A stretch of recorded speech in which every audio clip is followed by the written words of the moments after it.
इलाका पदरी में यहाँ पर भी आज 1 मई यौम मज़दूर डे मनाया जा रहा है। जैसा कि मुल्क में लॉकडाउन है और दुकानें वगैरह जो है वो बंद है, मज़दूर तबका जो है वो बदहाली का शिकार है। तो हमारे साथ एक मज़दूर मौजूद है, आइए हम जानते हैं इनका जो मौजूदा हालात है या आज कौमी डे के हवाले से इनका क्या कहना है। जी बताइए। जी अस्सलाम वालेकुम।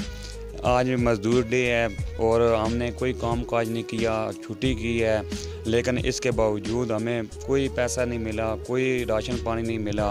हम बहुत परेशान हैं इस हालत में और हुकूमत हमारे बारे में कुछ नहीं सोच रही। हमने अपने कारोबार भी बंद किए हुए हैं, हमने सब कुछ बंद किया हुआ है। क्या करें, बहुत परेशान है, कोई हल निकालें इसका। जिनका यही कहना है कि हुकूमत जो है वो कोई रिलीव नहीं दे रही मज़दूरों के लिए। हर साल ऐलान किए जाते हैं लेकिन मज़दूरों तक कोई किसी किस्म का जो है वो ना राशन भेजा जाता है, ना किसी किस्म की कोई रकम भेजी जाती है।